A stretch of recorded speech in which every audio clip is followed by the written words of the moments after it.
Мәдинә Маликова. Шешке балы. Зөфәр Гамилне кул сузып каршы алды. Нихәл күрше?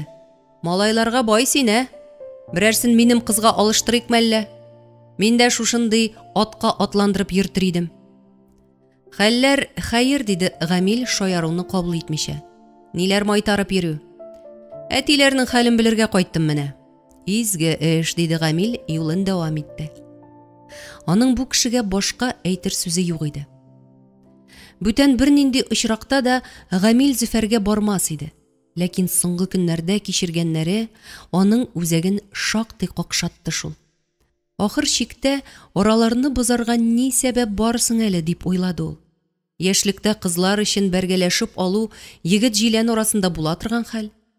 Аның өчен бер-береңне мәңгелек дошман ясарга димәгән. Аннары килеп, Гамил каршында Зөфәрнең бер гөнаһы да юк икән бит. Зөфәр көндәш түгел хәзер. Бергә уралып үскән күрше малае гына. Ә күрше малайлары исә сугыша да, килешә дә. Теге чакта бик кызыгып карап калган иде дип уйлады Гамил, урамда очрашканны исенә төшереп. Малайга гына түгел, атка да. Кызыкмаслык та түгел. Сабан туйларында чабышканда да мактыйлар иде малкайны. Иң алдан ук килмәсә дә, артка калганы да булмады. Хәзер инде эшләр булайга киткәч, атның ник кирәге бар? Вакытында Җәмил өчен генә алынган иде бит ул. Кайсыдыр бер гәзиттә атлар белән аралашу зәгыйф балаларны аякка бастыра, сәламәтләндерә дигәнне укыгач, колхоздан кышлау танасына алыштырып, кылын алып кайткан иде. 3 ел элек аны Аккашка алыштырдылар. Тәненә шифасы тигәндерме, юкмы? Әмма атта йөрү, аны карау, тәрбияләү малайның күңелен үсендерде. Инде хәзер Җәмил мөгаен китәр. Ул киткәч, Аккашның кемгә кирәге кала? Машиналы кешегә атның ни хаҗәте бар? Җай да килеп чыкты. Зөфәр тагын кайткан икән. Янә капка төбендә очраштылар. Гранд Чироки янында басып сөйләштеләр. Ат ник кирәк миңа, диде Зөфәр уйлангандай. Шушы машинада ярап тора. Бик текә идең, барыбер әллә кая китә алмадың дигән астыртын мәгънә ята иде аның бу сүзләрендә. Үзең кара, дип Гамил китәргә борылды. Тукта әле, диде Зөфәр. Әйдә болай итәбез. Анда безнең һәм ул аланлыкта туып үскән атаклы җырчының исемен атады. 50 еллык юбилей була бит. Районга чакырачакбыз. Шунда яхшы ат бүләк итү урынлы булыр мөгаен. Һәм ул кесәсенә тыгылды. Ни хак сорыйсың? Мал хакын син беләсең инде, мин түгел, диде Гамил. Зөфәр киткелдәп көлеп җибәрде. Моның ише тайның хакы күп булса 15 мең, диде. Сиңа күпме кирәксең? Акча күп кирәк булыр ул. БМВны төзәтер өчен ничә мең сорыйлар анда? Аңлашылды. Зөфәр һәммәсен белә иде. Кай арада ишеткән диген. Хәер, ул бит Таллыны үз кулында тотучыларның берсе. Анысы инде алар белән минем арадагы эш, диде Гамил. Алам дисәң, тайны да ал. Калганын үзем карармын. Зөфәр бумажнигыннан яшькелт кәгазьләр чыгарды. Менә, $2000. Теләсәң рубльгә алыштыра аласың. Шул килеш илтеп бирсәң, яхшырак та булыр. Артыграк түгелме? Атаклы җырчыбызга арзанлы бүләк бирмәбез бит инде. Аннары бу бит гади тай гына түгел. Бик хикмәтле мал бит ул. Аның хикмәтен син каян беләсең? Буйга Гамилдән бераз калку Зөфәр аңа күзен кысып карады. Аннары башын читкә борды. Ниндидер урам шпаналарын мин ихтирам иткән кешене кимсетүен теләмим, диде ул, иреннәрен кысып. Кемне ихтирам итәсең син? Зөфәр борылып, якты күзләре белән аңа төбәп карады. Сине, сезне, диде. Минем кулдан килмәстәйне эшләгән кешеләргә һәр вакыт кызыгам мин. Һәм хөрмәт белән карыйм. Ә син тегеләргә шушы акчаны бир. Калганын үзем сөйләшермен. Тайны иртәгә иртән килеп алырлар. Бөтенләй нәүмиз булып калган Гамил кыска гына рәхмәт әйтеп сабыллашырга ашыкты. Алда торган авыр мәсьәлә хәл кылынган, өстән тау төшкән кебек булган иде. Шул ук вакытта күңел нечкәреп, авыр үкенү хисе кузгалды. Ничек дип әйтте әле ул? Сезне хөрмәт итәм дидеме? Димәк, Сәгъдия белән икебезне. Ә мин нишләдем? Аңа сугарга ничек кулым күтәрелде? Син мине кичер, әнисе, диде ул, үзләре генә калгач. Сиңа ачуымнан түгел. Тозакка капкан бүре хәлендә калган идем мин бүген. Аңламыйсың шул, дип, күгәренгән йөзен ике кулы белән каплады Сәгъдия. Белмисең, чибәркәем. Аның соңгы сүзеннән һәммәсе дә аңлашылды. Гамил сөйгәнен кочагына алды. Ул Таллыда күргән кичергәннәрен бәйнә-бәйнә сөйләп бирде. Үзләренә нинди афәт янаганын икесе дә аңлый иде. Шул вакытта алга килеп баскан хәсрәт тавы ни сәбәптәндер ишелгәннән-ишелә барган кебек тоела башлады. Бирешмигәле, чибәркәем, диде Сәгъдия, аңа тәмам берегеп. Арабыздан җил уздырмасак, монысын гына җиңәрбез. Берсен аякка бастырдык бит, монысын да кеше итәрбез. Шунда килт итеп Гамилнең исенә Зөфәр әйткән сүзләр килеп төште. Зөфәр әйтә, сезнең икегезне дә ихтирам итәм, ди. Мин ди үземнең кулдан килмәстәйне эшләгән кешеләргә хөрмәт белән карыйм, ди. Ул булдыра алмастай нәрсә эшләдек соң әле без? Сәгъдия аның колагына кайнар сулышын өреп, шуны да белмисеңме, диде. Нәрсәне? Әгәр аның хатыны сиңа охшаган малай алып кайтып кулына тоттырса, ул бәхетле була алмас иде. Ә без бәхетле була белдек. Мин синең ниндилегеңне сиздем шул. Шуңа сине сайладым. Кеше баласын бер сүз әйтми кабул иткәнем өченме? Дип сорады сагаеп Гамил. Күңелең оҗмак синең, чибәркәем. Шуның өчен сайладым мин сине. Сөйдем, сөям. Икенче көнне иртәдән аларның капка төбенә шестерка белән 3 егет килеп туктады. Гамил атны араннан чыгарып, йөгәнне тегеләр кулына тоттырды. Аккаш ятсынып, артаякларына басты. Кешнәп җибәрде. Өйдән атылып 2 малай килеп чыкты. Берни аңламаган Җәмил капка ягына ыргылган иде. Гамил аның беләгеннән тотып алды. Аккаш аларныкы, диде. Саттык без аны. Җәмил берни аңламый башта Гамилгә, аннары борылып, булдырда басып торган Сәгъдиягә каш астыннан текәлде. Сораулы карашына җавап бирүче булмагач, борылды да башын тотып аранга кирип китте. Сәгъдия эшкә килүгә идарәге хатыннар шак катып аның күз тирәләре шешенеп, шәмәхәләнеп чыккан йөзенә текәлделәр. Сыерның мөгезе тиеп китте, диде Сәгъдия. Кигәвен бик бимазалый бит. Судка бирсен ул сыерны, диде экономист Фәрдәнә. Кигәвеннәре белән бергә. Кешенең битен имгәтү сәламәтлеккә авыр зыян салу дип санала. Аның өчен 3 елдан алып 8 елга хәтле утыртып куялар. Фәрдәнә законнарны бик яхшы белә. Чөнки үзенең фуатын ичеп сугышканы өчен берничә тапкыр утыртып кайтарган иде. Аккышны чыннан да танылган җырчыга бүләк иттеләр. Соңрак шул мәгълүм булды. Җырчының атны куяр урыны юк бит. Район җитәкчеләре белән киңәшкәннән соң атны колбаса заводына тапшырганнар. Авырлыгын беренче сорт иттән санап, акчаны калын конвертка салып иясенә илтеп биргәннәр. Гамил Макарны бөтенләй бүтән хастаханәдән эзләп тапты. Каныннан наркотик табылуы турында милициядан хәбәр килгәндә, аны наркодиспансерга күчергәннәр икән. Монда тәртип икенче. Тәрәзәләрдә рәшәткәләр, урык-сурык булганып йөрүче дә сирәк. Ишек эчтән бикле булып чыкты. Каты итеп каккач кына яртылаш ачылып, спорт киемле 2 таза егет күренде. Булар сакта торучылар иде күрәсең. Тупас итеп, «Кая тыгыласың?» диде берсе. «Ни кирәк? Әнә, шалтырат башта». Һәм кулын диварга беркетелгән кара телефон тарафына изәде. Аны ак халат, ак башлык кигән, 50ләр тирәсендәге мөлаем безле хатын кабул итте.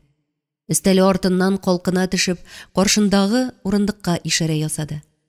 Гамилнең сәламен алгач, урынына утырды да тирән күрсенеп, «Ничек соң сез, әти кеше, малайны күздән ычкындырдыгыз?» дип куйды. Бу сорау рәвешендә дә түгел, раслау һәм уфтану кебегрәк ишетелде. «Безнең бернинди андый нәрсә сизгән булмады», диде Гамил башын иеп. «Шулай шул, күпләр белми кала», диде табибә. «Балаларны бик карарга кирәк шул хәзерге вакытта. Кемнәр белән аралашканын, кайларда йөргәнен гел белеп торга. Ә сез эштәдер инде». Гамилнең ачылып китәсе килми иде. Ул сүзне башкага күчерде. «Сез аны монда ничек дәвалыйсыз соң?» Врач артык күзгә ташланмаслык кына итеп буялган юка иреннәрен бөрештереп куйды.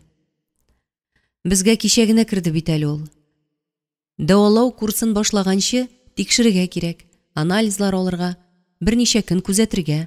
Шуннан соң диагноз куйгач, курсны башлап җибәрербез. Нишләп алай озак? Табибә елмаеп башын чайкап куйды. Сукыр эчәгенең ялкынсынуы түгел бу сезгә диде. Анда гына ул кисеп алалар да, атнауын көннән соң онытыла. Монда эш айларга гына да түгел, елларга сузылачак. Бәлки бөтен гомергә. Чөнки шире миенең һәр җепселендә, йөрәгенең һәр тамырында, тәненең һәр күзәнәгенә сеңгән. Мөлаем чырайлы апакайның йомшак тавышы белән әйтелгән бу сүзләреннән куркыныч булып китте.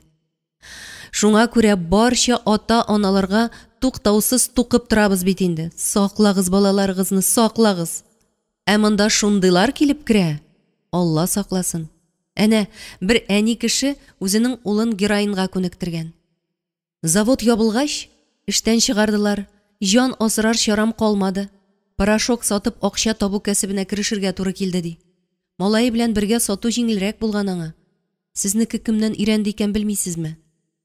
Апа башын калкытып, шәмәхәгә буялган кирфекләрен җилпеп, төсе уңган күк күзләре белән Гамилнең чыраена текәлде. Озак аларга туры киләчәк дисез инде, дип сорауга сорау белән җавап бирде Гамил. Кайчан терелеп җитәрсең ул? Сезнең белән бергәләп тырышсак, көчне, вакытны жәлләмәсәк, ул чакта бәлки, кем белә, диде табибә карашын читкә алып. Нәтиҗә бездән генә тормый. Еллар буе бер минутка да күздән ычкындырмыйча даими шөгыльләнергә кирәк. Әйтик, әнә мондагы монастырьның монахлары. Андый яшьләрне үзләренә алып, дин кушканча яшәргә өйрәтәләр. Яман гадәтләреннән биздерәбез дип мактаналар. Монастырь? Алайса минем малай нишләп ятасың әле монда, дип шактый ук кычкырып сорады Гамил. Гасабыйланмагыз, әти кеше, диде табибә, сабый баланы үгетләгәндәй. Сабыр канатларыгыз сынмасын. Бик кирәк булачак әле алар сезгә. Гамил тынды, дәшмәде. Хәзергә кабаланырга сәбәп юк, диде табибә, аны юатырга теләгәндәй. Ломка фәлән сизелми, ягъни тәнен көзән җыермый, бер җирдә авыртмый, ыңгырашмый, бәргәләнми, ярсымый, гауга куптармый. Безгә көзән җыерудан траташ булган, күгәреп каткан, үзен үзе белештермәгән авыруларны китерәләр кайчакта. Бу әле андый ук түгел. Карарбыз, күзәтербез, күпмегә шулай чыдар. Кайчаннан бирле укол кады икәнсең ул? Анысын да әйтми бит. Наркотик кулланганым юк ди ана. Шунда Гамил үзенә бер юаныч тапкандай булды. Аның беләгендә укол эзләре юк бит, диде. Алай ансат кына белеп булса икән, укол эзенең кутыры бик нәни. 3-4 көннән кубып төшә. Аннары наркоманнар искиткеч хәйләкәр бит алар. Сезнең белән минем ишегенә түгел, энәне кай төшләренә генә кадамыйлар. Бот төпләренә, култык асларына, йокы артериясына. Ничек? Үзләренә үзләреме? Тел астына кадаучылар да бар. Шуннан тамыр эзләп табалар. Без монда аларның кан тамырын таба алмый, җәзаланып бетәбез. Кайберсе, каягыз әле үзем диде, дигәнче энәне тамырына тыга да куя. Берсе әнә, тезен тезгә салды да, бер тынтыргач, уколны тез астына кадады. Хайран калырсың аларга. Хатын әңгәмәдәшенең ах-вах килгәнен, ниләр генә кыланмый хәзерге бызык халык дигәнен көтә иде. Гамилдә әллә кем балаларының кайгысы юк иде. Минем малай кайсы палатада, дип сорады ул. Хәзер үзен монда чакырабыз, диде хатын, һәм урыныннан кузгалып ишеккә юнәлде. Коридордан аның кемгәдер, күрәсең, шәфкать туташынадыр, Харитоновны алып килергә кушканы ишетелде. Мөхтар ишектән ничектер бик сагайып, башын иеп, уң җилкәсен алга авыштырып, яны белән килеп керде. Менә шундый арык булалар инде алар, диде табибә. Әйтерсеңлә, малай ишетми, аңламый, әйтерсең ул küçük баласы иде. Чөнки тамакларыннан ризык үтми, кыры сөяккә калалар. Менә шушылай гасабыйланып, калтыранып торалар. Кил әле монда, диде ул, тавышын күтәрә төшеп. Якынрак кил. Һәм бер кулы белән малайның иң башыннан тотып, үзенә таба тартты да, җыерчыклы ак учы белән аның күзләрен каплады. Йом күзеңне. Тынлык урнашты. Бераздан табибә малайның башын Гамилгә таба борды да, кулын алды. Менә, карагыз әле, диде. Куе кара кирфекләр арасыннан шим кара күзләр мөлдерәп Гамилгә текәлде. Сәгъдия күзләре. Караңгыда аның бәбәкләре нык киңәйгән иде. Һәм аларның төбендә җанның бәргәләнгәне күренә кебек. Менә ул, өстенә зур гаеп иелгән хәлдә, ике олы кеше каршында ялгызы басып тора. Нишләтерләр аны? Син начар малай, бызык юлда йөрисең дип хурларлармы? Тиргәрләрме? Сәгать буе вәгазь укырлармы? Аннары шушында хастахана дип аталган төрмәдә айлар буена бикләп яткырырлармы? Нишләтсәләр дә була. Алар өлкәннәр, каршы сүз әйтеп тә, акланып та булмый. Кызганучы, яклаучы булмас. Малайның бәгырен кимсенү, җәберләнү, чарасызлык талый иде. Аның җаны тәне брешкәндәй булды. Гүяки сакланырга теләгәндәй, күз бәбәкләре кысылып, инне ачыхатлыгына булып калды. Күрдегезме? Диде табибә, һәм малайның башын ике куллап тотып, кискен хәрәкәтләнеп йөзе белән үзенә таба барды. Күрдем, диде Гамил салкын гына. Наркотик кулланган кешенең күз бәбәге менә шушылай кысылган була. Энә күзе кебек. Караңгыда да киңәйми. Без аларны менә шушылай тикшерәбез. Дөрес, бу очракта бераз үзгәреш бар кебек үзе. Чөнки тәүлектән артык вакыт узган бит инде. Сез аның киңәйгәнен күрми калдыгыз дип әйтергә кирәк булгандыр. Ләкин әйтәсе сүзләрнең оннан мөһиме бар иде. Һәм алар табибәгә дә түгел. Әйдә, Мохтар улым, кайтык әле без, диде ул. Эченнән ургылып чыккан сызланулы ноздан тавышы сынып китте. Һәм малайның йөрәгенә барып тоташты. Как? Диде малай. Син мине моннан алып китәсеңмени? Синең каласың киләмәллә? Юк, ләкин хәзер киемнәреңне алыштыр да китәбез. Сез аны алып китмәкчеме? Диде табибә. Ник алып китмәскә? Монда аны мәҗбүрләп тота алмыйлардыр ич. Минем белүемчә, бездә дәвалану ихтыярый. Хатын урыныннан калыкты. Ул гаҗәпләнгән иде, ләкин борчылу, ачулану дигән нәрсә сизелмәде. Мондый урыннарда күпне күргән инде алар. Мәйлегез, диде ул. Алайса, хәзергә сау булыгыз. Тиешле кәгазьләрне сестра әзерләр. Лариса кер әле дип кычкырды ул, ишекне ачып. Харитоновны чыгарырга әзерлә. Әтисе җаваплылыгына. Расписка язсын. Аннары борылып, яңадан килгәндә бер дә кыенсынып тормагыз, диде. Без сезне бер сүзсез кабул итәчәкбез. Озакламый очрашырбыз. Һәм сынын горур тотып чыгып китте. Ачык ишектән кергән яшь кенә шәфкать туташы ирнен иркә турсайтып, бер дә искитмәгән кыяфәт белән Гамил алдына бер брошюра китереп салды. Менә моны укып чыгыгыз, диде. Китапчыкның тышына наркомания белән авыручыларга һәм аларның якыннарына киңәшләр дип язылган иде. Хәзер укыргамы? Юк, үзегез белән алырсыз. Без аны сезгә бушлай бирәбез, диде туташ һәм Гамил алдына кәгазь, ручка куйды. Языгыз, диде. Нәрсә дип? Мин Фәлән Фәләнович Харитонов, улым Макарга врачлар билгеләгән дәвалану курсын үткәрүдән баш тартам. Һәм аны диспансердан алып китәм диегез. Исем отчествоны тулысы белән язарга кирәк. Кылганнарым нәтиҗәсендә авыру белән бер хәл килеп чыкса, бөтен җаваплылыкны үз өстемә алачакмын дип кул куегыз. Документ мазар кирәкмиме? Документмы? Шәфкать туташы аларның әле берсенә, әле икенчесенә күз төшереп алды. Иңнәрен җыерып, кем икәнлегегез чырайыгызга язылганла, дип өстәде. Ата белән малай бер-берсенең күзләренә карашып тордылар. Әгәр дә Гамил үзенең исем-фамилиясын әйтсә, Мохтарны аңа бирмәячәкләр иде. Кем әле ул Макар Харитоновка? Әгәр инде ак кәгазьгә үзен Харитонов дип язып куйса, бу ни була инде тагын? Күрәләтә ялган түгелмени? Ата кешегә баласы алдында һич кенә дә эшләргә ярамый торган начар гамәл түгелмени бу? Нишләп соң әле адым сайын Гамилгә, газиз баласыннан баш тартырга, аңа аркасы белән борылырга җай чыгып тора? Нишләп язмыш аны һаман шундый сайлау каршында калдыра? Я балаң, я көйле тормышың, рәхәтең, җан тынычлыгың дип китереп куя. Баласын бәхетсезлек кочагында калдырса, булмаячак аңа җан тынычлыгы, булмаячак рәхәт тормыш. Хәтта менә шушы минутта бер адымга чигенсә дә, улының яралы бәгыренә ул тагын бер тапкыр пычак белән сызганда итәчәк. Һәм бу җәрәхәт аларның арасында һаман сызлап торачак. Димәк, бала хакын хаклау юлында аңа җиңеллек китерү өчен Гамил үзен башка кеше исеме белән атарга да риза. Мондый очракта ялган түгел бу, гөнаһсыз хәйлә генә.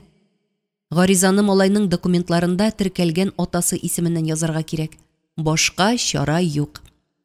Гамил тәвәккәлләде. Ак кәгазьгә каләмне каты басып, төрлесе төрле якка сикерешкән ире хәрефләр белән мин Геннадий Макарович Харитонов, улым Макарны минем җаваплылыкка тапшыруыгызны сорыйм дип яза башлады. Алар кайтып кергәндә, өйдә кеше юк иде. Кара-каршы утырып, сөйләшми генә чәй эчтеләр. Табыннан кузгалгач, Гамил: "Мин сезгә Мәскәүдән мәктәп өчен кирәк әйберләр алып кайттым бит", диде. "Әйдәле, киеп кара, ярар микән?" Әйе. Башкаланың базарыннан 3 малайга костюмнарны, ботинка кроссовкаларны бик тикшереп, уйлап, ышармы юкмы дип икеләнеп алган иде ул. Курткаларның Җәмилгә куе зәңгәрен, Газимга күклесен, Мөхтарга куе кызылын сайлаган иде. Ләкин кайткач бергәләшеп киеп үлчәп карарга, куанышырга насыйп булмады. Ул югында 2 малай төргәкләрне сүткәннәр дә, барысын бергә буташтырып, таратып, диванга ыргытып киткәннәр. Гамил арадан бер костюмны, ак тасмалар белән бизәлгән кызгылт куртканы алды. "Менә буларны киеп карале, улым", диде. Мөхтар буйсынды, киде. Әмма талчыккан чырайында куаныч күренмәде. Әйберләрне киредә какмады. Рәхмәт әйтергә дә башына килмәде. "Син аргансың, улым, ял ит", диде Гамил һәм дивандагы әйбер караны урындыкка алып куеп, мендәр салды да чыгып китте. Ул үзенең дә ифрат талчыкканын тойды. Былдырга утырып уйга талды. Нишләргә?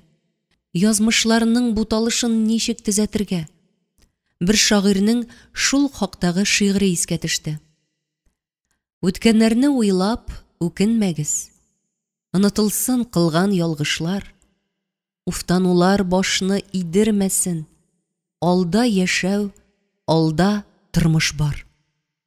Ах, уйламый торып булса икән лә ул. Оныталсаң икән. Ләкин син искә алмасаң да, хата ялгышлар артыңнан калмый чабуыңнан тарта шул. Алайда бик зур мәгънә бар бу сүзләрдә. Ни уйлансаң, ни газаплансаң да, үткәннәрне үзгәртеп булмый. Бүгенге хәлеңнән торып хәрәкәт итәргә кирәк. Бу бигрәк тә гаиләдә шулай. Әлдә ярый, Гамил моны иртә аңлады. Әгәр дә үткәннәрдә казынса, Сәгъдия белән икесе арасына оялаган шик кыртына юл куйса, ул үзе дә бәхетле була алмас. Гаиләсеннән дә кыт качар иде. Шуны аңлый белде. Шит бала асрыйсың дигән сүзләрне ишеткәндә дә ул әрнүен тышка чыгармады. Бүгенгесе тыныч, киләчәге яхшы булсын дип тырышты ул. Менә хәзер дә бар булганы булган иде бит инде.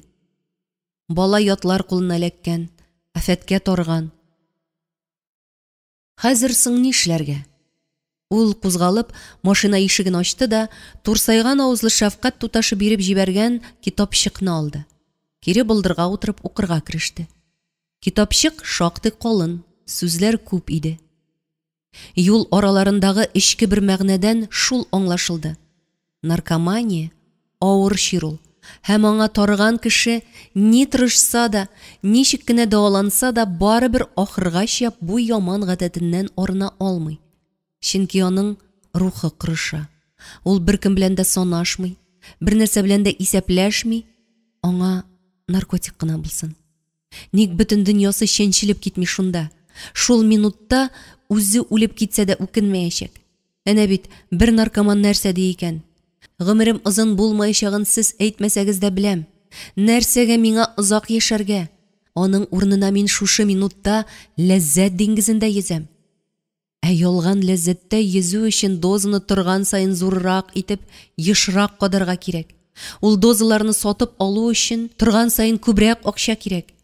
Ә ул дозалар ми күзәнәкләрен чиретә, йөрәкне зәгыйфләндерә, буыннарны какшата. Бик зур көч куеп, гаилә белән бергәләп нык тырышсалар, наркоманны туры юлга бастырып була икән үзе. Күпмедер вакытка, берничә айга яисә 3-4 елга. Әмма кайчанда булса берәр төрле борчу, хәсрәт килеп чыгуга, алар юанычны тагын шул афәттән эзли башлый. Һәм иң аяныч нәтиҗә, андыйларның гомере 5-10 ел белән шикләнә. Нишлисең? Калган 5-10 ел гомерен генә булса да бала кадердә, үз ата-анасы янында үткәрер дип уйлады Гамил, авыр көрсенеп. Әгәр инде ахырына чәтерелә алмый икән, берничә айга, бәлки елларга биздереп тору өчен тырышырга кирәк. Ничек? Китапчыкта киңәшләр күп иде билгеле. Авыру кешенең уйларын башка нәрсәгә юнәлтү, дөньясын оныттырырлык итеп мавыктыру ярдәм итә икән. Шөгыле күп булсын, буш вакыты калмасын. Аннан да бигрәк стресс, ягъни нык сискәндерү файдалы дигәннәр. Мәсәлән, бозлы су белән кыйыну. Баланың күңелендә нинди давыл кайнаганын Гамил аңлый иде. Шуңа күрә бу бәләгә ничек тарыдың соң син дип сорашмый торырга булды. Булай да билгеле бит инде. Үскән йортын, кирип чыгып йөргән ишеген, баскыч мәйданчыгындагы чүпчар арасында аунап яткан шприцларны, фатирындагы кытсызлыкны, ата дигән кешенең кыяфәтен күз алдына китерсәң, һәммәсе аңлашыла. Булар турында сорашу малайның актарылган җанына таяк тыгып булгаган кебек булмасмыни? Бераз вакыт узсын, давыл тынсын, ике арада якынлык тусын, бәлки ата белән ир бала дуслашып китәрләр әле. Нигә дуслашмаска? Ике улы белән Гамил бик дус яши бит. Ул кузгалып өйгә кергәндә, Мохтарның күзләре шар ачык иде. Әйдә улым, мин сиңа бер нәрсә күрсәтәм, диде Гамил, һәм малайны бакча ягына, колонка янына алып чыгып китте. Юл уңайыннан булдырдагы электр тимәсенә төртте. Өй артыннан тынык кына гөрелтү ишетелә башлады. Бакчадагы артезиан кыйысы иде бу. Бу, беләсеңме, ничә метрдан чыга? 8 метр тирәнлектән. Без аны үзебез казыдык, диде Гамил, кара резин көпшәдән корылган төпләренә агып яткан суга ишарәләп. Ничек үзегез? 8 метрнымы? Бурильный станок беләндер инде. Аның кызыксынганын күреп, Гамил аңлатырга кереште. Юк, улым. Эшебез бергә кул белән быраулап казыдык без аны. Ул агач кылгаларның, терәк араталарның ничек куелганын, берәүнең турбаны турылап тотып, ике кешенең аны кылга ярдәмендә әйләндергәнен сөйләп бирде. Ахырдан, су кыйынырга бик рәхәт, диде. Салкын ич ул. Салкын булуы әйбәттә инде, яңадан туганда итә. Мохтар нидер әйтергә тиеш иде кебек, ләкин дәшмәде. Гамил күлмәген салды да, елеп суны көпшәдән аркасына сиптерде. Тәнне ялкын үтеп алгандай булды. Яле синдә, диде аннары турайып. Аның тавышы беренче тапкыр тәләпчән яңгырады. Ширкандырыр дип куркасың мәллә? Егет кеше шуннан да куркамы? Кил әле, сал тельняшкаңны, иел. Малай сискәнде, ихтыярсыздан көлеп җибәрде дә, судан читләшеп, сынын турайтты. Гамил беренче тапкыр аның елмайганын күрде. Бу минутта улының йөзе шул кадәр ихлас, бер катлы, сада иде. Һәм әйтеп бетермәслек газиз иде. Алар шулай бер ара елмайышып басып тордылар да, ишегалды ягына таба киттеләр. Эш пошкан чакларда, күңел бик төшенке булса, башны кая куярга белмәсәм, мин шушында чыгып кыйынам, диде Гамил, аңа тельняшкасын кире сузып. Турыдан бәреп әйтмәде, ләкин малайның карашыннан күреп тора, кинаясе барып җиткән иде. Син дә шулай итәрсең, улым. Һәм минем сиңа бер үтенечем бар. Нинди? Тик бу сөйләшү егетләрчә булсын иде, ирләрчә. Әгәр каяда булса барасың килсә, җаныңа тынгы таба алмасаң, миңа әйт. Яшеренеп качып чыгып китмә. Инде бөтенләй тәкатьсез калсаң, әйт. Барасы җиреңә икәү бергә барыбыз. Ә син мине калдырып кайтып китмәссеңме? Калдырып кайтырлык булсам, алып кайтыр идемме ни? Син, Гамил сүз таба алмый тотлыгып торды. Иң кадерле кеше син минем өчен, улым. Әгәр сүз бирмәсәң, яки ант итеп тә бызсаң, бергә харап булачакбыз. Вәгъдә, дип пышылдады Мохтар. Моңарчы аны бу рәвешле тигез күреп, аның өчен сызланып сөйләшкән кеше юк иде әле. Аннан соңгы атнада Гамил эшеннән ял алды. Алар икәү Таллыга барып, аканы алып кайттылар. аны төзәтү эшенә керештеләр. Мохтарда алгысау, борсалану, гасабилану кебек нәрсә сизелми. Киресенчә, бик тә ярарга тырышканы ярылып ята иде.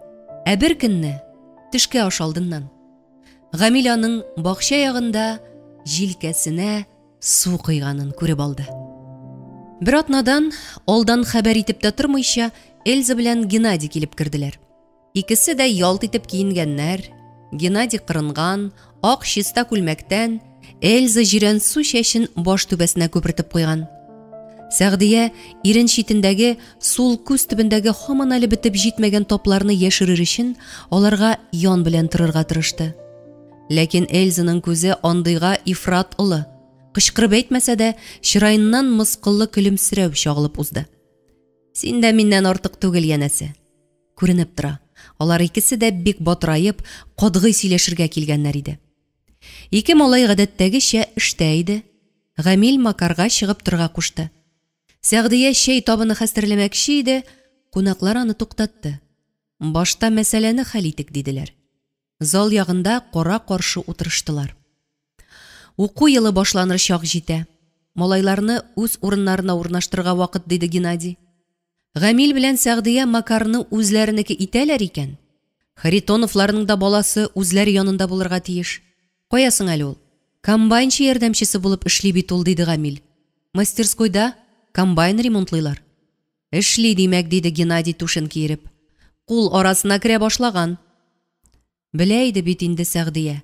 Белә иде шушылай буласын. Моңа алдан ук әзер торырга кирәклеген аңлый иде. Гамил белән бу хакта күпме сөйләштеләр. Җәмилне дә моңа әкренләп әзерләргә тырыштылар. Инде ни авыр булса да, улым дип эндәшми башлаганнарына да шактый. Ләкин белү бер хәл, алдыңа килеп баскач, бөтенләй икенче шул ул. Сәгъдиянең эше туңа башлагандай булды. Ул кулларын кая куярга белми. Алъяпкычын бетерләде дә бетерләде. Бәлки тамырыннан куптармаска кирәктер. Сабыр итәргә, диде, ялынгандай. Сезнең анда кысанрак та икән, укысын иде шушында гына. Асрамага бирә торган балабыз юк, диде Геннадий. Монда батрак булып йөргәнче, кайтсын да үз өендә яшәсен. Исеме ничек дидегез әле? Җәмил ул, Җәмил. Җәмил. Ярый, Жора булыр. Георгий Геннадьевич Харитонов. Паспорт алыр чагыда килеп җиткән. Мәсьәләне үз вакытында хәл итеп куярга кирәк. Чакырыгыз, кайтсын. Нинди эш ди ул бу вакытта? Мәктәпкә әзерләнәсе бар. Бераз булса да ял итәр. Ярый, хәзер алып кайтам, диде Гамил, башын иеп чыгып китте. Эс башы бөтендер бит инде. Көзгә, кышка анымын алырга туры килмәс, диде Геннадий. Былтыр да комбайн ярдәмчесе булып эшләгән идеме?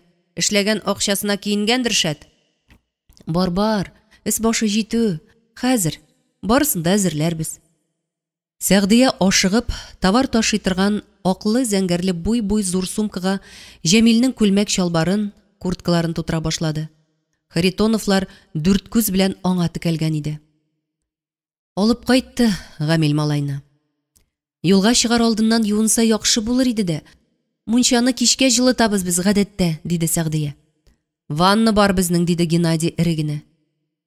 Кые янында гына юнып кер инде алайса, диде Сәгъдия Җәмилгә. Хатынының хәлен күреп торган, үзенең дә күңелендә шундый ук тойгылар кайнаган Гамил сабырлыгын җыярга тырышты. Безгә бала гына булып күренсәләр дә, аларның да эчендә җаны бар, диде ул Геннадийга текәлеп. Башта үзе белән әйбәтләп сөйләшеп карарга иде. Хайванны да башка йортка җиңел генә алып китеп булмый. Сыер да, кәҗә дә үз өенә кире кайта. Хәтта мәче дә.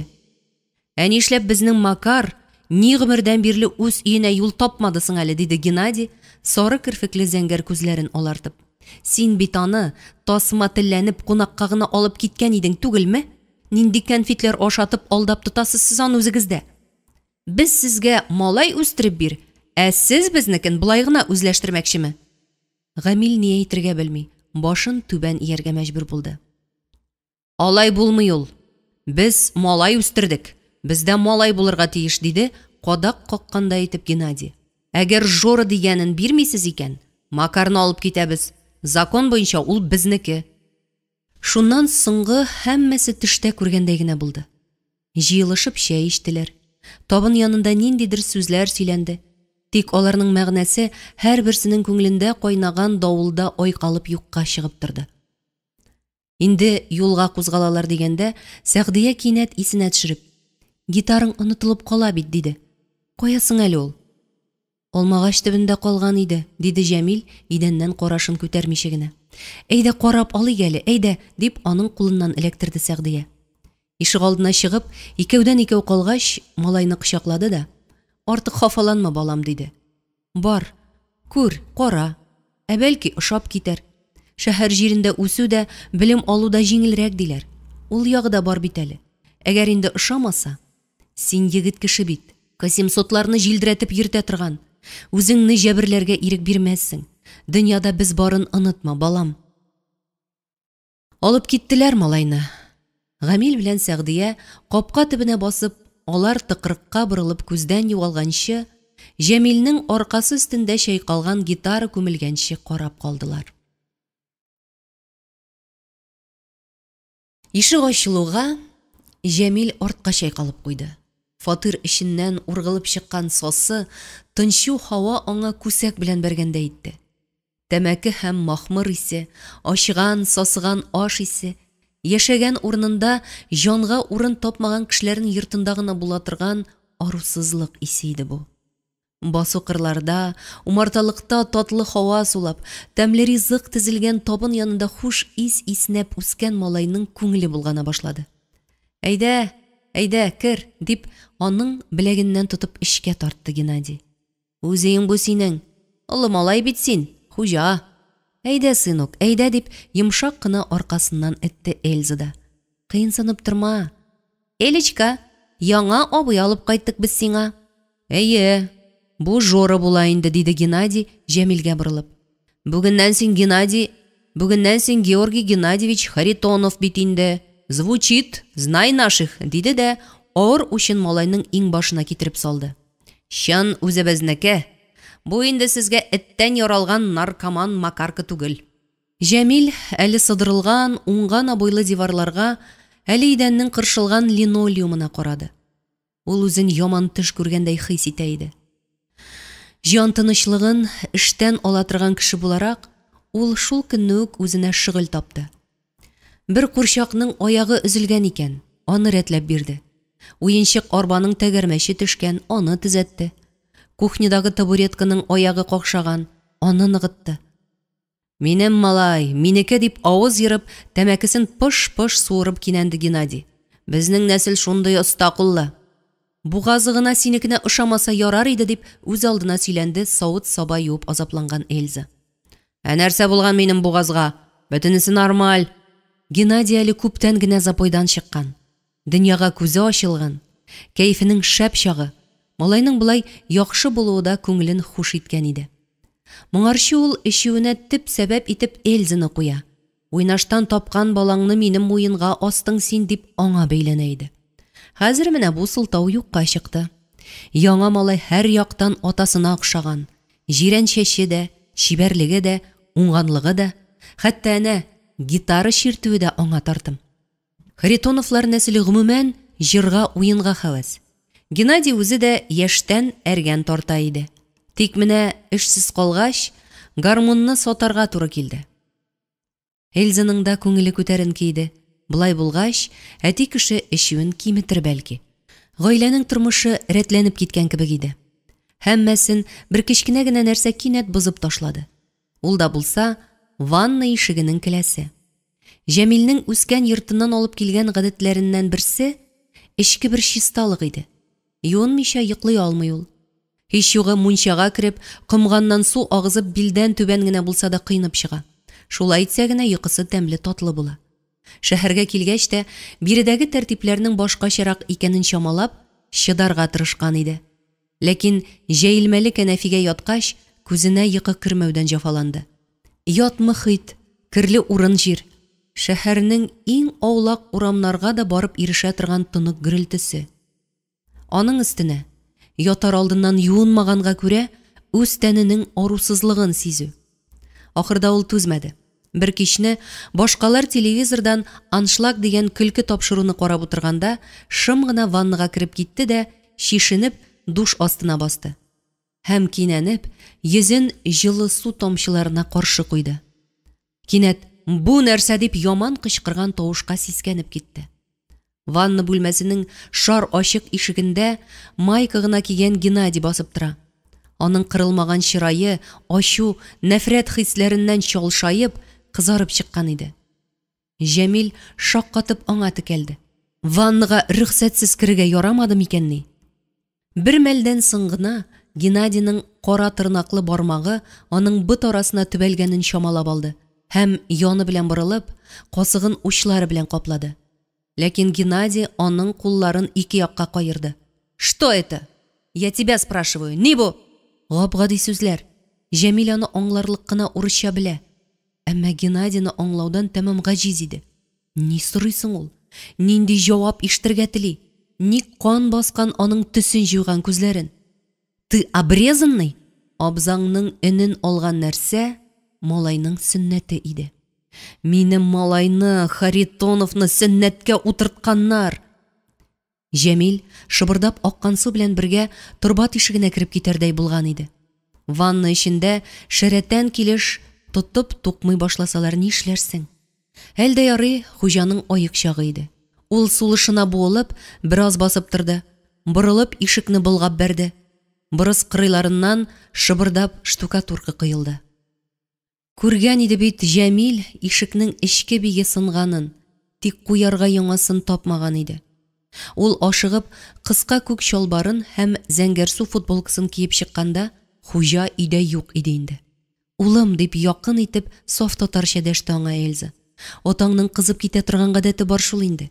Явыз кеше түгел ул үзе булай. Тормыш авырлыгы шулай итте. Син собыр бул инде, улым». Эльзаның яшел күзләрендә шундый ялвару чагылды. Ул шундый мискин кыяфәттә иде ки, Җәмил үзенең шомлануын онытып куйгандай булды. Эльзаның исә һичкемдә гаме юк. Бик маугып, курчакның әле генә абыйсы беркетеп куйган кулын каерып алырга маташа. «Приходи сюда», диде Җәмил аның янына утырып.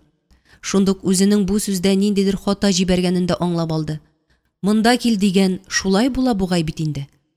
Әллә бүтәнчәрәк микән? Курчакның кулын яңадан беркетергә кирәк иде. Бу шөгыль җанны тынычландырганда итте. Һәммә озакка түгел. Кайрылып ишек ачылганы ишетелде. Өйне Геннадийның ярсып акыруы сискәндерде. «Ну ты, поганая, рада теперь? Получила свое? Радуешься, что моего сына кастрировали, а? Опоганили, наследника моего сына Харитонова испортили. Все ты, все на свое тянешь. Убью и буду прав перед Богом и людьми». Һәм шуннан соң Җәмил үз гомерендә ишетмәгән кабахәт сүзләр тезелеп китте. Эля шым калып диван артына шуышты. Геннадий хатынына сугып җибәрде. Җәмил алар арасына ыргылды. «Кирәкми, кирәкми!» Йодрык аның түбәсенә төште. Эльза артка чигенеп, тар коридорда Җәмилне ышыклады да бүлмәгә этеп кертте. Икәүләшеп ишекне аркалары белән терәделәр. Геннадий ярсып коридор ягыннан типкәли, алар кертмәскә тырыша. Шактый тарткалашкач, Геннадий ваннага кереп китте. Краннан су акканы ишетелде. Эльза җәһәт кенә Элечканы күтәреп алды да, әйдә дип Җәмилне алга этәрде. Ул малайны иренең йодрыкларыннан сакларга тырыша иде. Җәмил аш бүлмәсенә чигенде. Эльза тышкы ишекнең йозагын ача алмый азаплана иде. Шунда Геннадий үзен үзе белештермичә аңа таба борылды. «Убью, үтерәм!» Курыккан куян арыслан өстенә сикерә диләр. Җәмил ни булганын үзе дә сизми калды. Өстәлдән майга каткан кара табаны эләктереп алды да кытычкыч тыелган чырайга бәрде. Геннадий яман акырып битен учы белән каплады. Ул арада Эльза йозакны ачкан иде инде. Малай тышка тымырылды. «Син ерак китмә, шушы тирәдә торып тор», диде хатын баскыч мәйданчыгына чыккач. Аннары фатир ишеген тыштан бикләде дә кызын күтәреп аска төшеп китте. Эчке яктан Геннадийның каты сүгенеп ишекне дөмбәсләгәне ишетелде. Җәмил як-ягына каранды. Тышка чыкса, кеше күзенә чалыначак. Ул өскә таба борылды. Анда аулак булырга тиеш иде.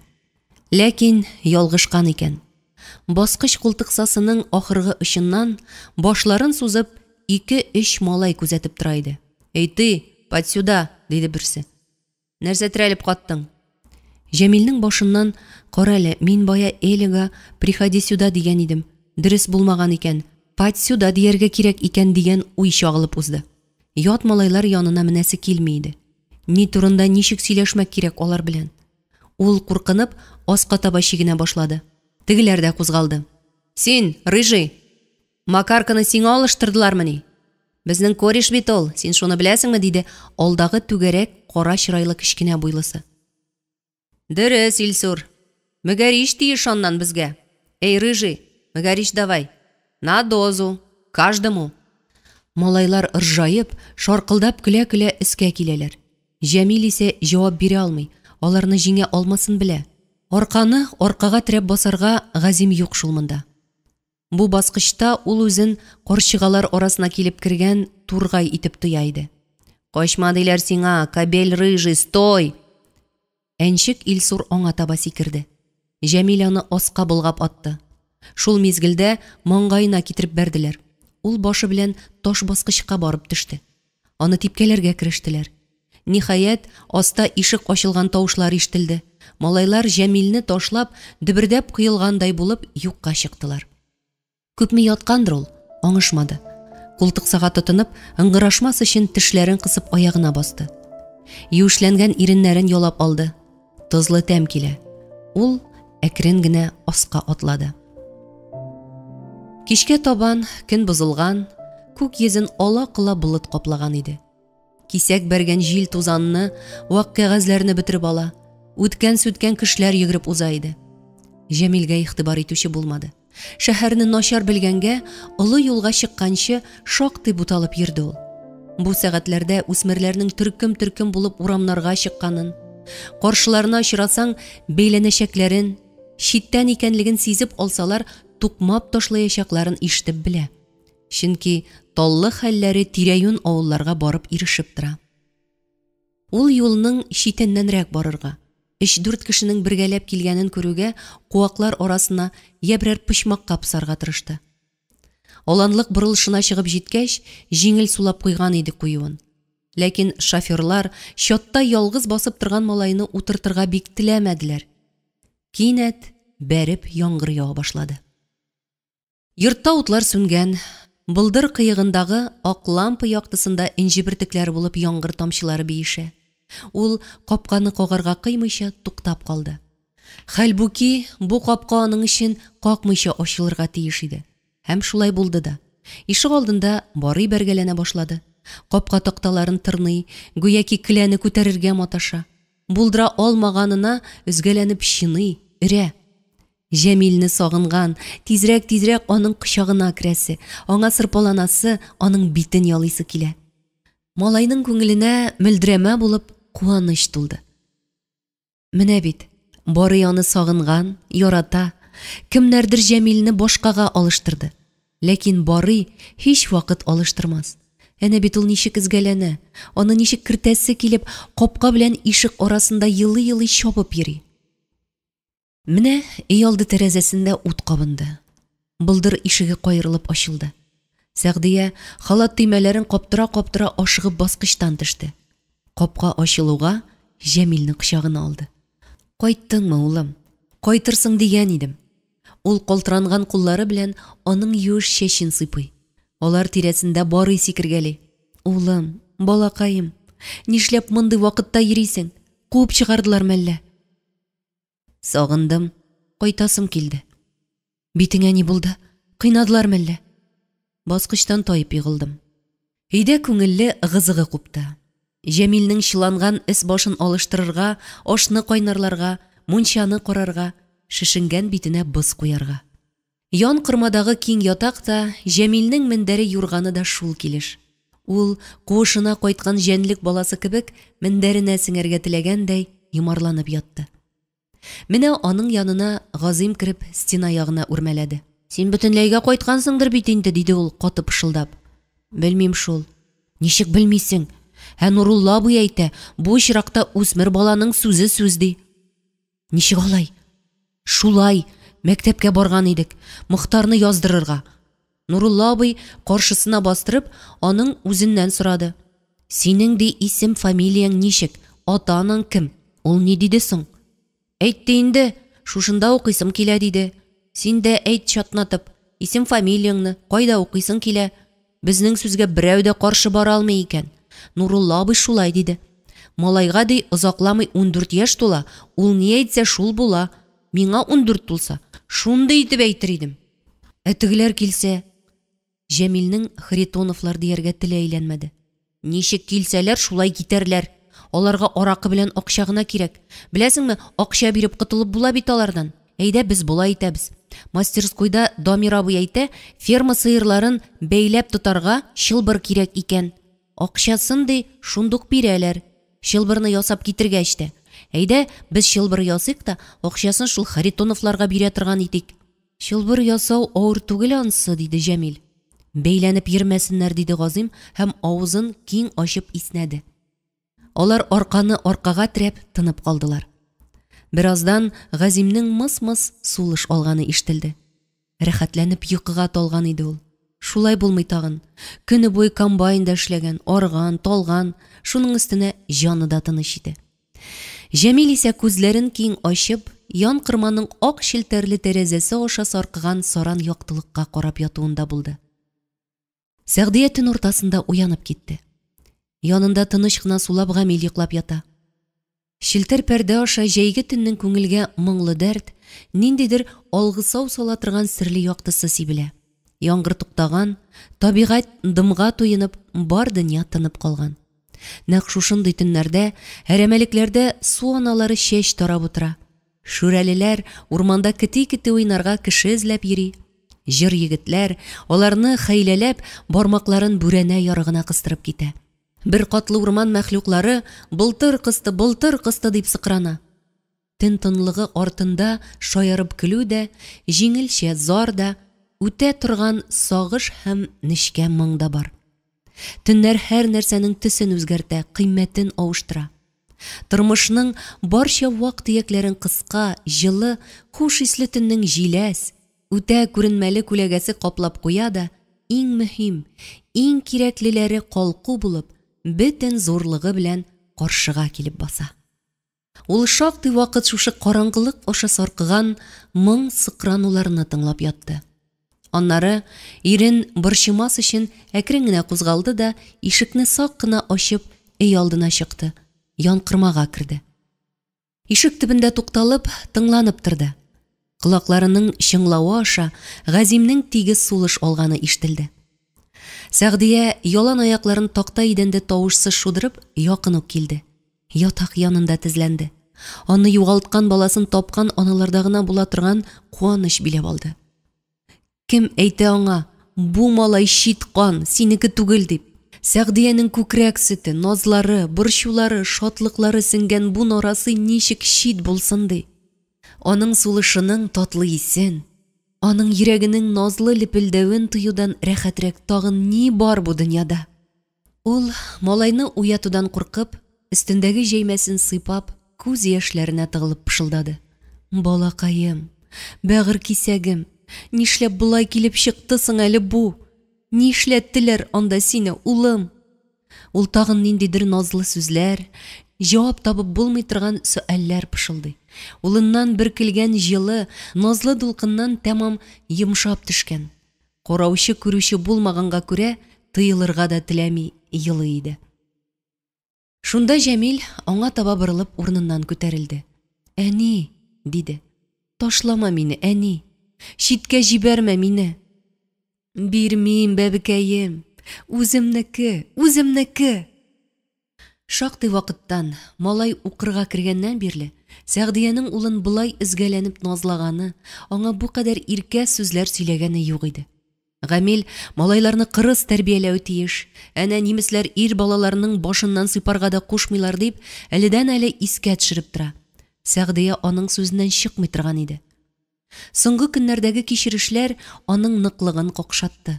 Ана белән бала арасына киртә торгызырга, араларны ерагайтырга, суытырга кирәклеге алга килеп басты. Тәрбиягә бала алган гаиләләрнең иң зур фаҗигасе итеп шушындыйрак хәлләрне сөйлиләр бит. Бала үсмер яшькә җиткәч, үзенең үги икәнлеген белеп алса, тәрбияләп үстергән әти-әнисенә рәнҗи, үчләнә дип. Җәмил дә шундыйрак хәлдә калды ләбаса. Аның эчендә кайнаганнарның һәммәсен күргән кебек булды Сәгъдия. Тетрәнеп китте. Шул ук вакытта малайның бик нәни чагында имгән вакыттагы кебек аңа сорышканын тойды. Тәннән тәнгә, җаннан җанга җылылык агылды. Бираздан Сәгъдия үзен биләп алган назлы, ләззәтле, ләкин хәлне ала, көчсезләндерә торган дулкын кочагыннан башын калкыткандай тойды. Зиһене ачылып китте. Күз күреме киңәйгәндәй булды. Бала ана итәгенә ябышып, кочакта гына яши алмый. Бигрәк тә ир бала. Иртәме соңмы, аңа тормышның бызлы давыллары бәрәчәк. Юллары упкын читенә барып терәлгән чаклар булачак. Ир бала егет булып җитлегергә, авырлыкларны үз җилкәсендә күтәрергә тиеш. Һәм нәкъ менә Җәмилгә иртә җитлегергә туры киләчәк. Сәгъдия сак кына улын кочагыннан чыгарып, аның кулын кысып тотты. Мин синең анаң диде. Бу синең туган йортың. Ләкин егет кеше идәгенә ятмый. Кайларда гына булмый, ниләр генә күрми ир башы дигән җирне беләсең бит. Сугыш булса, егетләр утка керәләр. Тынычта космоска очалар. Җир астына да, су астына да төшәләр. Батыр ярасыз йөрмәс диләр. Тән җәрәхәтләрендә, җан яраларында күп кичерергә туры килә алырга. Нык булырга кирәк, улым. Мин ышанам, син нык егет, улым. Без бу хәлләрдән кеше булып чыгыйк, балам. Ул тагын ниләрдер сөйләде. Җәмил дәшми генә тыңлады. Алар икесе дә бер-берсен сүзләрдән дә бигрәк хисләр аша аңлыйлар иде. Янкырмадан чыккач, Сәгъдия олы бүлмәнең ишеге төбендә тукталып калды. Тыңланып торды. Аннан сулыш алган тавыш та ишетелми иде. Ул сак кына кирде. Борынга ниндидер ят ис, баладан килергә тиеш булмаган шит ис килеп бәрелде. Сәгъдия малайның аяк очына барып тезләнде. Улым, диде. Балакаем, кичер мине, гафу ит мине. Аның күзләреннән яшь акты. Ул һаман бер үк сүзне кабатлады. Ә күңелендә бер үк теләк айкалды. Бу ят исне куарга, күз яшьләре белән, күңел хисләре белән чиз тартып юарга иде. Иртәгесен Җәмилгә, вакытың барда умарталарны карап алсаң әйбәт булыр иде, диде Гамил. Җитешә алмыйбыз. Малайның күгәренгән, шешенгән йөзе балкып китте. Бу йортта ансыз дөньяның бер почмагы китек икән. Аны алыштыручы юк икән. Умарта карарга аны әтисе кичкенәдән иретте. Әнисе дә гел мактап тора. Сары бал кебек шул син, улым. Кортлар шуңа якын итә, шуңа тими ди. Үсә төшкәч ул шуны да белде. Умарталарны әтисе алар өчен дип алган икән. Үсеп килгән балаларга шифасы күп аларның ди ул. Сезгә кирәк, үзегез карагыз, тәрбияләгез. Башкалар эшкә китүгә, Җәмил бакчага чыкты. Мохтар исә ишек алдында, ака тирәсендә тулгана иде. Машинаның ишеге бикле, ачкычы Гамилнең кесәсендә киткән. Миннән башка бер кая барма дип ант иттергән булды дип уйлады малай ачу белән. Ә үзе ачкычны алып киткән. Барасы җирең булса, үзем илтеп куярмын имеш. Синең баруыңнан миңа ни файда? Дозаны барыбер алып бирмәячәксең бит. Шулай булгач ни кирәк син миңа? Күңеле, тәне, бөтен вөҗүде наркотик тели. Кая барып бәрелергә, кемгә бәйләнергә белми йөри иде малай.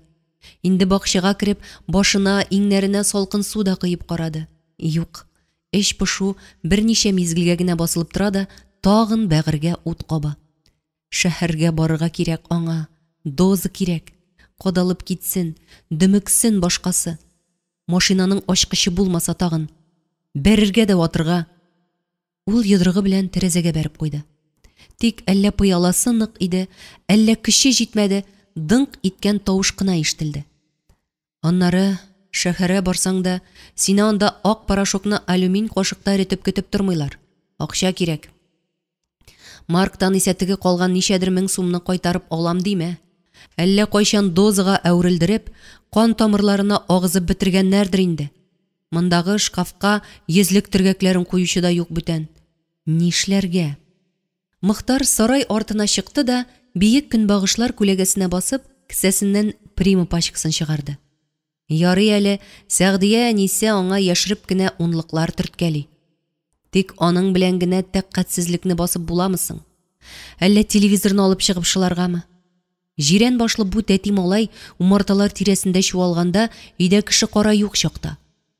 Алайда нәрсәдер тыя иде Мохтарны. Башына килгәнне тормышка ашырудан ниндидер җеп тотып тора иде шикелле. Ләкин ул җеп менә-менә өзеләчәк иде. Макар үртәлеп, пышкырып тәмәкесен суырды. Шундый куе, ачы төтене башны мингерәтә. Әмма күңелнең алгысавын басмый гына түгел, тагыдан ныграк ургыта кебек. Доза кирәк, доза. Ул ачулы карашын кулында бал тулы рам тотып торган ак халатлы Җәмилгә төбәде. Кара, нинди эшем кешесе дип уйлады нәфрәт белән. Кортлардан курыкмый имеш, битлектә киеп тормаган. Гыядан алган рамнан бал кортларын ялан кулы белән генә сыпырып төшерә. Туктале. Бер-ике кәрәзне алып китсәң, яңа балны сатып була аны. Иске телевизор ишегенә түгел, хакы да әйбәттер. Мохтар төпчеген булгап атты да умарта оясына таба атлады. Кая, бир әле шуны миңа. Нишләмәкче буласың аның белән? Нишләсәм дә үземнеке, синеке түгел. Мондагы бөтен нәрсә минеке хәзер. Дай сюда. Җәмил кинәт борылды да, селтәнеп, кәрәзле рамны аның башына китереп сылады. Мохтарның бите, муены буйлап ябышкак бал акты. Гөжләп кырт сырып алды. Ул ни эшләгәнен белмичә борылып өйгә таба чапты. Төшкә кайткан Сәгъдия аны күргәч ах итте. Малайның уң як бите күпреп, күзе капланган, авызы чалшайган иде. Балакаем, ни эшләдең тагын? Ләкин шунда һич көтелмәгән хәл булды. Мохтар торып басты да шаркылдап көләргә тотынды.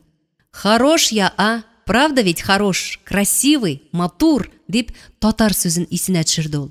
Аның көлүе шундый эчкерсез, ихлас, ачык калган сул күзеннән шиксез куаныч бөркелә иде. Ихтыярсыздан Сәгъдия дә аңа кушылып көләргә кереште. Матур гынамысың улым, татлы син, баллы, чәчкә балына кыйынгансың бит син. Шәй янында Мохтарның күмәч телеменә калын итеп куе каймак якканын, аның өстенә мул итеп бал сылаганын күреп, тагын бер сөенде ул. Чөнки соңгы көннәрдә тамагына ризык үтми башлаган иде баланың. Моның хикмәтен ул соңрак белде. Кырт агуы наркотикларга омтылышны, тартылуны бетерә икән. Тагын бер 10 көннән Сәгъдия аш бүлмәсе тәрәзәсеннән Мохтарның умарталар янына барганын күреп алды. Улым, дип йөгереп чыкты ул. Тукта улым, алай ярамый. Нәрсә, мин булай гына? Булай гына ярамый улым. Әнә, Җәмил 5-6 кыртны җайлап кына тотып алып керер. Аннары кирәкле җиреңне генә чиметтереп алыр. Озакламый мәктәпкә барасы. Нигәле сиңа шишенеп йөрергә? Мохтар сүзсез генә кире борылды. 1 сентябрь шимбәгә туры килгән иде. Көн уртасында авылга Сәрия кайтып төште. Иртүк кайтырга иде сиңа, диде Сәгъдия чәй әзерләгәндә. Безнекеләрне мәктәпкә бергәләп озаткан булыр идек. 3 малай бергә киттеләр. 3. Сәгъдиянең йөзендә шиксез куаныч, горурлык балкый иде.